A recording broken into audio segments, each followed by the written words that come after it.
Disrespect is not just an insult, it is a quiet weapon, sharp enough to cut deeper than any blade, subtle enough to linger long after the moment has passed, a word, a smirk, the deliberate act of being ignored.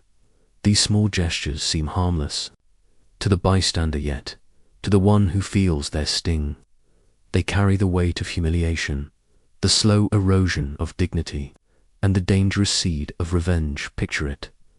You walk into a room, the chatter continues without pause, eyes glance your way, then look past you as if you do not exist. Someone mutters under their breath, and laughter follows, nothing direct, nothing violent, yet something in your chest tightens. That is the invisible hand of disrespect. Most people, when faced with it, stumble into one of two traps. Some react instantly, their pride exploding in anger. They lash out, trying to reclaim dignity with fire, but only confirm the image of instability. Others stay silent, swallowing their pride, convincing themselves it is not worth a fight. But silence, in the eyes of the crowd, is rarely seen as wisdom. It is seen as weakness, and weakness is blood in the water. Here lies the paradox.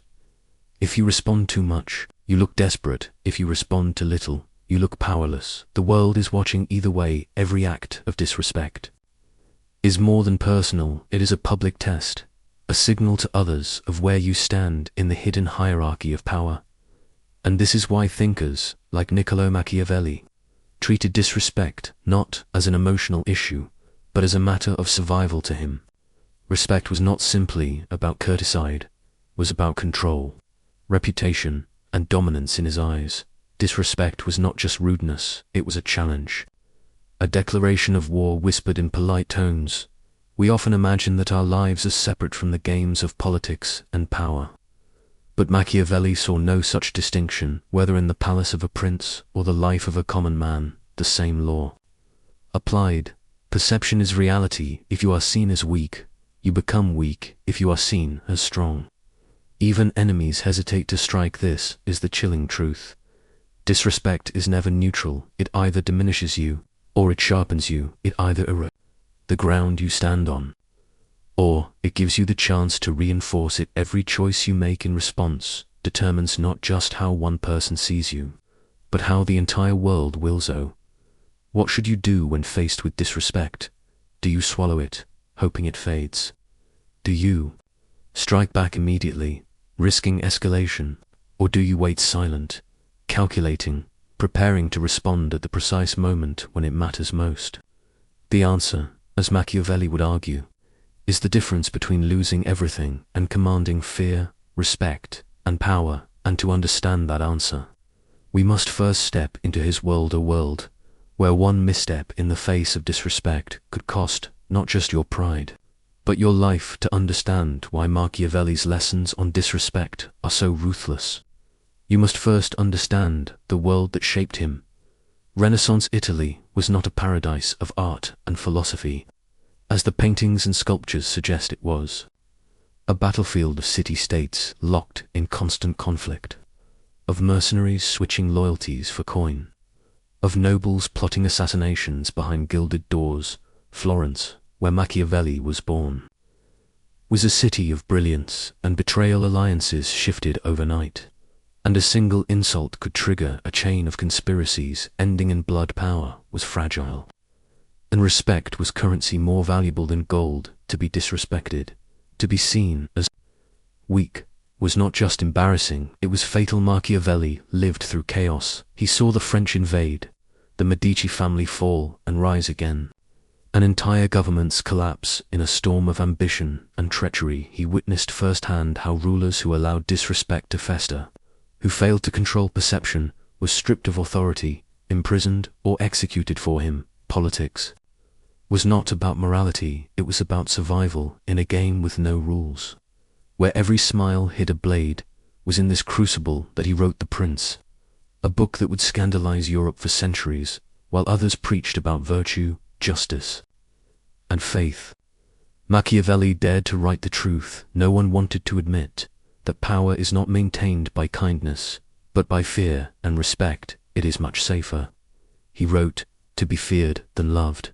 If you cannot be both, to Machiavelli, disrespect was more than an insult. It was a crack in the armor of authority. Once people see that you can be mocked, dismissed, or ignored without consequence, that crack widens, enemies multiply, allies hesitate, loyalty evaporates, respect, once lost, is almost impossible to regain. This was not theory for him.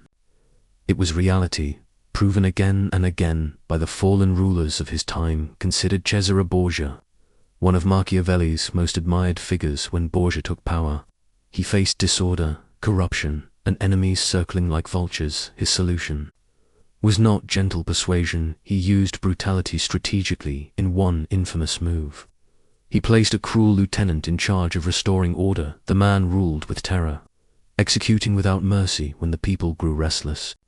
Borgia staged a theatrical punishment. He had the lieutenant's body cut in half and displayed in the public square. The message was clear. Borgia would not tolerate cruelty, but he also would not tolerate disrespect to his authority. The people feared him, but they respected him, and for Machiavelli, that combination was the formula for stability.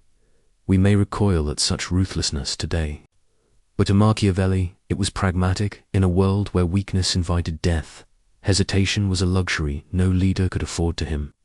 Morality, divorced from reality, was useless. The ruler who tried to be loved by all would soon be despised by all, because he would lack the strength to enforce respect. This is why Machiavelli insisted that perception mattered more than intention. A ruler did not need to be good only to appear good. He did not need to be merciful only to show mercy when it served him. Disrespect, therefore, was not a personal injury, it was a political statement, and the response had to be calculated, swift, and decisive. When we read The Prince today, it is tempting to dismiss it as cold, outdated, or cynical, but the deeper truth is unsettling. The laws of power Machiavelli described have not disappeared, they have only changed their disguise. The game is still the same, respect is still survival, only the arenas have shifted. Where once it was the court and the battlefield, now it is the boardroom, the media, the digital stage, and the same question still lingers. What do you do when someone disrespects you? Disrespect is not just a social inconvenience, it is a psychological wound, invisible yet searing, cutting into the deepest layers of identity. To understand why it hurts, we must first see what it attacks at its core. Disrespect threatens two things we value most: status and self. From an evolutionary perspective, human beings are wired for hierarchy. For millions of years, survival depended on one's place within the tribe. To be respected was to be protected, to have access to resources, allies, and mates. To be disrespected was to risk exclusion, banishment to the wilderness where death was certain. Even now, in the age of skyscrapers and smartphones, our brains have not forgotten this ancient rule. The sting of humiliation is not simply emotionally, is primal. A survival alarm triggered by the possibility of social death. Modern psychology confirms this. Studies show that social rejection and humiliation activate the same regions of the brain as physical pain. The sharp ache of being dismissed, mocked, or insulted is not metaphorically, is neurological. That is why a cruel word can linger longer than a broken bone. Disrespect tells the brain, you are in danger. Your place in the world is collapsing. Others will not protect you, and so our instinctive responses emerge. Some people react with anger, the fight response. They shout, lash out, attempt to reassert dominance with force. But anger often plays into the hands of the disrespecter. It proves they have control over your emotions. It can make you look unstable, confirming the very weakness they implied. Others retreat into silence, convincing themselves they are taking the high road. But silence, in the eyes of the group, often looks like submission, and submission is an invitation for further disrespect. What began as a single slight soon snowballs into a pattern. A person who tolerates one act of humiliation often finds themselves targeted again and again, until they occupy the role of the powerless. The trap is clear. To overreact is to appear unhinged. To underreact is to appear weak, and this is why disrespect is so devastating. It creates a psychological double bind. where every instinct feels wrong. Consider a workplace scenario. An employee is openly dismissed by their manager in front of colleagues. If the employee erupts in anger, they risk being labeled unprofessional if they stay silent. The manager's authority grows while theirs diminishes in either case. The group recalibrates its perception. One person has lost face, and everyone has noticed the sting of disrespect is not private, it is public, magnified by the collective gaze. Psychologists have long noted how humiliation reshapes behavior. Experiments on dominance and submission show that even minor acts of disrespect, interruptions, dismissive body language, deliberate mispronunciations of names erode confidence. Over time, people who experience repeated disrespect begin to doubt their worth, to withdraw in this way. Disrespect does more than injure it conditions. It rewrites identity until the person no longer remembers who they were before they were belittled. But the most dangerous effect of disrespect is what it awakens in the shadows of the mind. Carl Jung warned that humiliation feeds the darker aspects of the psyche, releasing anger, envy, and vengeful fantasies. A person humiliated is often a person on the brink either of collapse or of ruthless transformation. History is filled with figures who, after being humiliated, devoted their lives to revenge. Empires have fallen because one man felt slighted. Wars have begun with an insult. This is why Machiavelli was so unflinching in his advice to him. Disrespect was not an emotional inconvenience, but a trigger of chaos.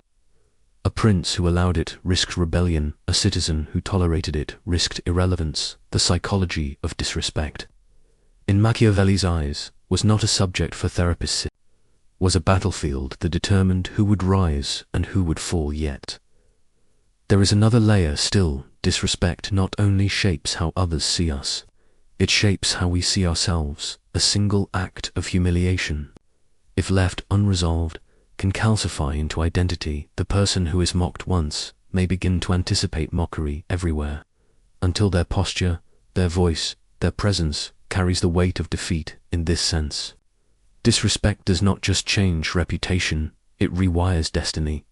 This is why the question of how to respond is so critical. It is not about ego, it is about survival. The wrong move can entrench weakness, the right move can turn insult into power, and here is where Machiavelli's cold, surgical wisdom enters, while psychology explains why disrespect hurts. Machiavelli explains what to do about it. So, what do you actually do when someone disrespects you? Do you retaliate immediately, raising your voice, demanding an apology, forcing recognition? Or do you swallow it quietly, convincing yourself that dignity lies in indifference? Machiavelli would answer neither for him. Disrespect was not a matter for emotions, it was a calculation. The proper response was never about how you felt, it was always about what strengthened your position. The first rule Machiavelli would teach is simple. Never ignore public disrespect. A private insult can be dismissed, but a public one is poison. Once others see you endure humiliation without consequence, it is no longer about you and your offender, it is about the entire group. Recalibrating where you stand, weakness tolerated becomes weakness confirmed. Respect is not permanent, it is constantly tested. But here is the trap. If you respond with raw anger, you lose control of the narrative. Anger exposes that the other person got under your skin. It shows they have the power to disturb your composure. Machiavelli would have warned that public fury is almost as bad as silence. It is predictable, and predictability is vulnerability. Instead, he advises precision. Respond strategically, not emotionally. The disrespect must be answered, but the response must be measured, calculated, and timed for maximum effect, like a general choosing the battlefield. The wise response happens when the conditions favor you, not when the opponent expects it. Machiavelli admired decisiveness if punishment was required. He argued it should be delivered in a way that was swift, clear, and final. Half measures breed contempt, but decisive action breeds caution. His words were chilling. Men should be either treated generously or destroyed, because they take revenge for slight injuries, for heavy ones they cannot. What did he mean by this? They're small acts of retaliation. Invite endless cycles of revenge if you choose to answer disrespect. You must do it in a way that leaves no doubt a response should not humiliate you further. It should re-establish the balance of fear and respect so firmly that no one dares repeat the offense. Consider again Cesare Borgia, Machiavelli's model of ruthless pragmatism. Borgia did not waste time with insults or half-hearted gestures when he punished. It was theatrical. It sent a message to all that disrespect carried consequences. He did not lash out blindly. He struck with such precision that his reputation grew stronger, not weaker. To Machiavelli, this was the gold standard of response, not an outburst, but an active strategy that reshaped perception. In modern terms, this does not mean physical violence or cruelty. It means restoring your authority with clarity when disrespected in a workplace. For example, the Machiavellian response is not to shout back, but to choose a moment when authority is on your side, delivering a remark, a decision, or an action that subtly but unmistakably reminds everyone who commands respect. It is not the noise of anger that works, but the silence of undeniable strength. This is the essence of Machiavelli's approach. Appear calm. Strike silently. If you show no outward agitation, people begin to wonder what you are planning. Mystery is more frightening than fury. When the response finally comes, it feels inevitable, like a storm that had been gathering all along. But Machiavelli's strategy carries another layer: the difference between appearance and reality. He insisted that it is not always necessary to be ruthless. It is necessary to be seen as capable of ruthlessness. Respect, after all, is perception, sometimes the threat of response. The reputation of being someone who cannot be disrespected without consequence is enough to deter further insult. The key is that your image must be one of strength, not softness. Think about the leaders of today. A politician who ignores insults may be seen as weak. One who lashes out on social media may be seen as unstable, but one who responds selectively, choosing moments to dismantle an opponent with precision, cultivates an aura of respect. Similarly, in personal life, the one who never defends themselves is trampled, and the one who reacts constantly is dismissed, but the one who responds rarely yet effectively becomes untouchable. Machiavelli would also stress this. Do not confuse cruelty with clarity.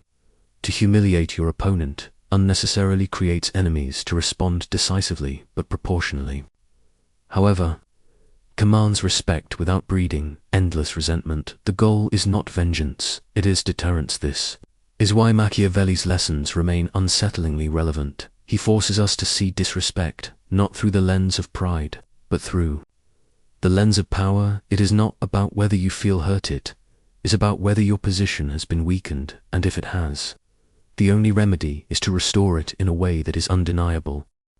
In the end, his strategy can be distilled into 3 steps. Assess the disrespect. Is it private or public? Trivial or consequential? Wait for your moment. Do not react immediately, but never allow the insult to be forgotten. Strike with precision. Respond in a way that reestablishes your authority decisively, leaving no room for doubt. This is what Machiavelli would do. Not rant, not retreat, but calculate. Wait and respond in a way that reinforces power, because in his world and in ours, respect is not given freely, it is enforced, protected, and guarded. With precision, Machiavelli wrote The Prince in the blood-soaked courts of Renaissance Italy. But the world of disrespect has not disappeared, has only shifted arenas. What once unfolded in palaces and battlefields now plays out in offices, media platforms, and digital screens. The weapons have changed, but the rules remain eerily the same. Perception is survival, and disrespect is still a public trial. Take the workplace. Disrespect here is often subtle, dressed in the polite language of professionalism. A boss dismisses an idea without acknowledgement. A colleague interrupts repeatedly. A rival takes credit for work. None of it is openly violent, but each act chips away at status. As in Machiavelli's time, the one who endures without response is quietly demoted in the eyes of the group. The colleague who asserts themselves with composure, who responds without losing control, regains respect, it is not always the brilliance of one's work that determines advancement. It is the ability to command perception under pressure. Then there is the digital battlefield, where disrespect has become globalized. One insult, one clipped video, one misstep can spread to millions within hours. Reputation, carefully built over years, can collapse overnight. Cancel culture thrives on the logic of public disrespect. To strip someone of status, to mark them as weak or immoral, to make their downfall a spectacle. Here, Machiavelli's warnings sound almost prophetic. He knew that reputation is fragile, that once the public sees weakness, recovery is nearly impossible in this arena. The strategies of the prince reveal their modern power. Consider public figures who face ridicule. Some ignore it, hoping silence will make it fade. Often it does not. The insult metastasizes, shaping the narrative. Others respond with outrage, feeding the fire, making themselves appear unstable. The ones who endure are those who answer strategically, either by reframing the insult into strength, or by acting decisively in ways that overshadow the disrespect entirely. Even in personal relationships, the echoes of Machiavelli's logic are undeniable. In friendships, disrespect may come as sarcasm, subtle exclusion, or betrayal. In dating, it may arrive as indifference, as dismissal, as mockery disguised as humor. To tolerate it without boundary invites more of the same. To respond with reckless anger often ends the connection on terms of weakness. The delicate art lies in what Machiavelli prescribed: to appear composed while ensuring the message is clear. This line cannot be crossed. The internet has intensified this dynamic. Social media rewards humiliation. Viral culture thrives on mocking, belittling, exposing flaws. Disrespect is not only tolerated, is celebrated, weaponized, broadcasted, and yet the individuals who survive it are those who embody a Machiavellian lesson. They turn the insult into spectacle. They redirect the narrative. They make themselves appear untouchable. No matter the attack, perception becomes armor. What is most striking is that even in an age obsessed with kindness, the harsh truths Machiavelli revealed still govern outcomes. We are told to rise above disrespect, to ignore it, to stay unbothered. But reality is harsher. The person who consistently ignores disrespect is rarely admired. They are dismissed. And the one who lashes out impulsively is rarely feared. They are ridiculed. In the digital court of modern life, just as in Renaissance Italy, respect belongs to those who master the balance between restraint and decisive response. Consider celebrities or leaders who face public challenges. The ones who crumble in silence are forgotten. The ones who rage uncontrollably are remembered as unstable. But those who endure, those who choose their battles carefully, who respond in moments of precision, those are the ones who remain. The world respects not the loudest voice, but the one who speaks last, and with finality. In this way, Machiavelli's wisdom is less about cruelty and more about clarity. He teaches that respect is not maintained by chance or by hoping others will be kind. It is maintained by an unspoken understanding. You are not to be crossed lightly. And so, the modern echoes of disrespect remind us that the old game never ended. It only moved from the palace to the office, from the council chamber to the Twitter feed, from whispered insults in crowded rooms to viral clips on millions of screens. The world is still watching. Every act of disrespect is still a public test, and the stakes, though different, remain the same.